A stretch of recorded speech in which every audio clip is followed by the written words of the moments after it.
कल रात से बारिश की वजह से हमारे यहाँ लाइट खराब हो गई है और लाइट की वजह से हमारे यहाँ सारे काम रुके पड़े हैं। लाइट वालों को कॉल लगाओ। कॉल तो मैंने कर दिया। थोड़ी देर बाद लाइट वाले भैया आए और उन्होंने सीढ़ी लगाकर 2 मिनट में शक्तिमान की तरह खंबे के ऊपर चढ़ के पूरी लाइट भी सही कर दी। चलो लाइट तो सही हो गई। अब इतना काम करते करते मुझे लगाई बहुत तेज भूख। किचन में देखा तो यहाँ पर बिल्कुल गरम गरम पूड़ियाँ बनी हुई रखी थी, इसीलिए पूरा खाना पलसा और सब्जी के साथ लपेट दिया। लेकिन जब पानी पीने के लिए फ्रिज खोली तो वहाँ पर तो मुझको आइसक्रीम मिल गई।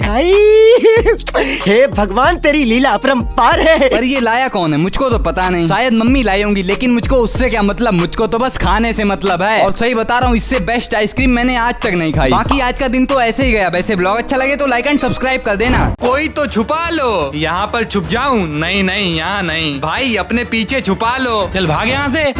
अब आप भी जानना चाहते हो ना कि मैं ऐसे क्यों छुप रहा हूँ, तो सुनो। देखो, कुछ दिन पहले मेरा ये हीटर खराब हो गया था, इसीलिए इतनी सर्दी में मैं ये नया हीटर लेके आया था। लेकिन आज जब मैं इस हीटर को देख रहा था तो ये भी चलते चलते बंद हो गया। साले तूने सारे हीटर खराब कर दिए। रुक जा, मम्मी को बुला के लाता हूँ। अरे तुम लोग लड़ क्यों रहे हो? ये हीटर खराब थोड़ी हुआ है। ये देखो, किसी ने इसकी बटन बंद कर दी है और जैसे ही इसकी बटन खोलोगे तो ये चलने लगेगा। हैं? इसमें ये भी होता है? भाई आज है क्रिसमस, इसीलिए मैं सेंटा बनके सबको गिफ्ट बांटूंगा। तो सुबह उठ के मैंने अपने बाबा के जमाने वाली सेंटा की दाढ़ी और टोपी निकाल के लगा ली। लग रहा हूँ ना सेंटा। अब सबसे पहले मैंने मम्मी से पूछा, आपको क्या गिफ्ट चाहिए? गिफ्ट कुछ नहीं चाहिए, बस तुम मेरी बात माना करो। गिफ्ट लेना है तो लो, बात नहीं मानेंगे। हा हा हा हा हा।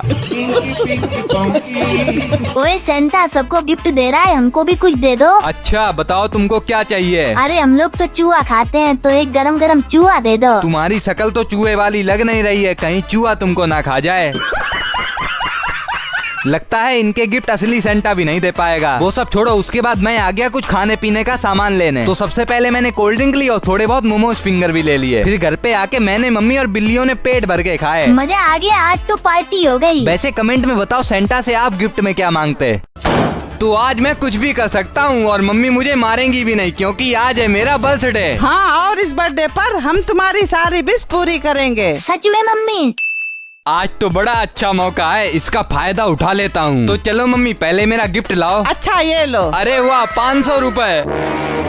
क्यों बे, तू मेरी मम्मी से बहुत मार करवाता है ना? मम्मी इसको घर से बाहर निकाल दो। अरे मम्मी ऐसा मत करो। हाँ अब सही है। अरे मेरे पैर बहुत दर्द हो रहे हैं, आइडिया, मम्मी से दबा लेता हूँ। मम्मी आओ, मेरे पैर दाब दो। बर्थडे है तो क्या कुछ भी करवाओगे? आओ कैटी, हिसाब बराबर करते हैं।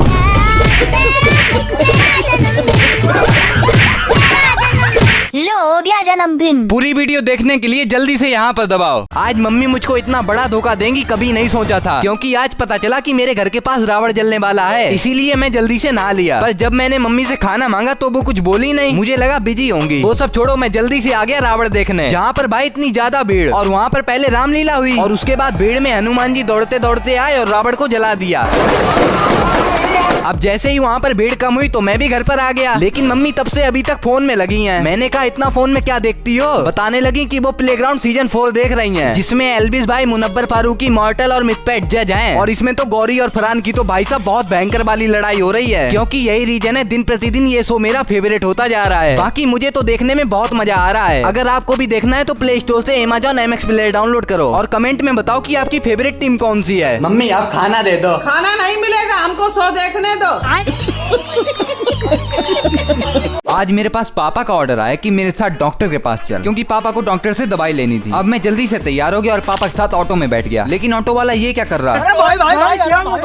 और डॉक्टर के पास पहुंचने से पहले पापा ने कुछ गोलगप्पे खाए और फिर हम लोग डॉक्टर के पास पहुंच गए। उसके बाद पापा ने डॉक्टर को दिखाया और उनसे कुछ दवा ली। दवा लेकर हम लोगों ने ऑटो पकड़ा और सीधा घर तरफ आ गए और वहाँ से मैंने केले भी ले लिए। मुझको एक दही का पैकेट भी चाहिए था, तो दही लिया और केला खाते खाते घर पर आ गया। और फिर तभी टाइम हो जाता है जिम का, तो फिर मैं जिम चला जाता हूँ। और आज मेरा चेस्ट डे होता है, तो मैंने फिर आराम चेस्ट का वर्कआउट किया और जिम में बहुत सारे लोहे को तोड़ा। और फिर मैंने एब्स की एक्सरसाइज की और यहाँ से वर्कआउट खत्म करके मैं सीधा घर पर आ गया। अब भाई जिम की है तो यार खाने को भी कुछ अच्छा चाहिए ना, तो सबसे पहले मम्मी मुझको प्रसाद देती है और मैं उसको खा लेता हूँ। और फिर मैं एक केला लेता हूँ और उसका बनाना शेक बनाने को सोचता हूँ। तो दूध, पीनट और बादाम को डालकर ये लो तैयार हो गया बनाना शेक। और बनाना शेक के साथ मैंने सोया चंक्स भी खा लिए, क्योंकि जिम करने के बाद ये सब बहुत ज्यादा फायदा करता है। और हाँ, मैं तो चला इन सबको लपेटने। तब तक के लिए ब्लॉग अच्छा लगा हो तो लाइक एंड सब्सक्राइब करना। राधे राधे। भाई आज इस भयंकर गर्मी में स्विमिंग पूल गया और वहाँ पर बहुत सारे मजे किए। तो मेरी जिंदगी और स्विमिंग पूल एक जैसा है भाई साहब, जब कोई चाहता है मुझ कर चला जाता है। वो सब छोड़ो, आज मैं अपने दोस्तों के साथ स्विमिंग पूल जा रहा हूँ। स्विमिंग पूल मत जाओ, वहाँ लोग टॉयलेट करते हैं। ये मम्मी बिना कुछ भी बोलती हैं, तो जल्दी से ऑटो पकड़ा और टिकट लेकर आ गए सीधा स्विमिंग पूल में। और भाई साहब बिल्कुल सही बता रहा हूँ, मुझको इतने गहरे पानी से बहुत ज्यादा डर लगता है। आप खुद ही देखो, पहली बार कूदने में मेरी इतनी ज्यादा फट गई कि शायद ही कोई इसको सिल पाएगा। बाकी बस डर तो पहली बार ही लगता है, फिर तो गाजर का हलवा हो जाता है। उठाओ और सीधा खा जाओ। भाई कहाँ जा रहे हो? भाई टॉयलेट करने जा रहा हूँ। लेकिन भाई टॉयलेट तो उधर है, इधर तो स्विमिंग पूल है।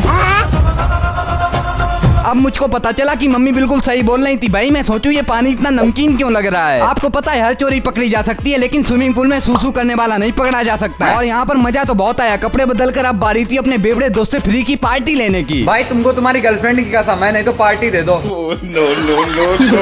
आप भी सीख लो, ऐसे ली जाती है फ्री की पार्टी। वैसे ब्लॉग अच्छा लगे तो लाइक एंड सब्सक्राइब कर देना। इससे अच्छा तो मुझको जहर खिला दो, लेकिन ये मत खिलाओ। नहीं, आज तो तुमको खाना ही पड़ेगा। नहीं। आप लोग सोच रहे होंगे कि मम्मी इसको क्या खिला रही हैं। आइए बताता हूँ। तो कुछ दिन से भयंकर वाली सर्दी पड़ रही है, लेकिन आज एकदम गरम गरम धूप निकली है और हवा भी मस्त चल रही है। मगर ऐसे में कुछ मीठा खाने का मन कर रहा है। तो तभी मैंने बेड के नीचे देखा तो यहाँ पर आमले रखे हैं। मैंने मम्मी से कहा आमले का मुरब्बा बनाओ, और इसको बनाना बहुत ज्यादा आसान है। जिसके लिए मम्मी ने सबसे पहले पानी में चूना मिलाया और इन आमले में ऐसा खट्टा खट्टा करके इसको पानी में डाल दिया। बाकी अगले दिन सुबह इनको अलग अलग पानी से धो डाला। अब देखो, आधा किलो आमले में थोड़ा सा पानी डाला और आधा किलो चीनी भी डाल दी। फिर इसमें आमला डाल के आराम से 1-2 घंटे पकाओ। और ये लो तैयार हो गया अपने आमले का मुरब्बा। लेकिन सबसे पहले मम्मी ये भैया को खिला रही हैं, पर भैया इससे दूर दूर भाग रहा है। अरे बंदर क्या जाने अदरक का स्वाद, ला मुझको खिला। हाँ ये ले, बता कैसा लगा। अरे ये तो रसगुल्ले जैसा लग रहा है। अच्छा अब तो मैं भी खाऊंगा।